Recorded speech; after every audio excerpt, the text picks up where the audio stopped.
Work on some custom settings for my rather dull picture of a church. Now I'm going to just come in here and let's enlarge it up so we can see a bit more of the building, and I'm just going to, too much, just going to bring it so it's got some nice punch to the picture. I'm going to call up the recovery a little bit, going to bring in the fill light a bit to get a bit more detail. Let's bring the contrast up a fair bit. Let's take the clarity up a fair bit. Now you can see the building starting to pop out there now. Let's take the vibrance up, but don't go crazy because it's going to make that red roof really, see the red roof gets garish and it puts too many artifacts in the picture. I'm going to take the saturation down just a touch so that we have a little bit more pop to our picture. I'm going to bring the blacks up a touch, and I'll bring the brightness up a little bit too. There we go. Now you can see the church is sort of popping off the picture. I'll bring the recovery up a bit more. I could go into the targeted adjustment tools and play with this also. There we go. Now we've got a lot more pop in our picture right now. What if I bring the vibrance up just a bit more to over vibrance the picture, give it a little bit, take the saturation down just a touch, and I'm going to bring the exposure up for the final just to bring it up about so. So I'm happy with that. I've got some more pop in my church and it makes it cleaner and sort of stand out a little bit better.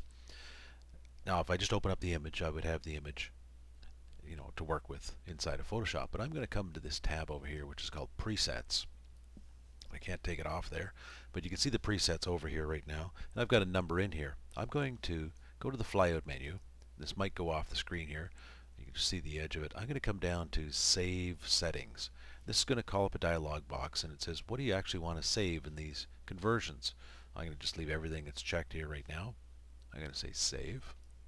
It's going to give me a name I can call this. So I'm going to call this Enhanced Vibrance. And it's going to be saved in the settings folder, which is under the Camera Raw Adobe Application Support. We'll have a look in there a little bit later on. It's saved in that folder, so I'm going to save that. Now what I can do is when I open up a picture like this again, let me just come back here, I'll just open it up again. It's going to open up in Camera Raw, and it's going to be the same dull picture we had originally. And I'm just going to change the processing to the 2010. This is an older picture here. Takes away the little triangle. Now I come over to my settings, and you notice I've got my enhanced vibrance setting. All I have to do now is click on that. It calls up the old setting that I actually evoked here in the Camera Raw sliders or any other controls I used in sharpness or anything else inside of the Photoshop Camera Raw program, not Photoshop.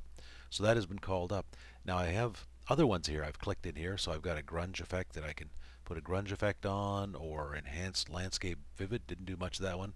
Lighten, darken. There's a Sin City one, and another Sin City one.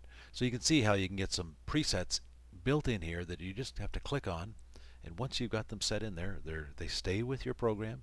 You can call them back at any time. And now when you open up your picture inside of Photoshop, it's going to have that enhanced setting on there that is your custom setting. You can also give this setting to other people. They can use it also.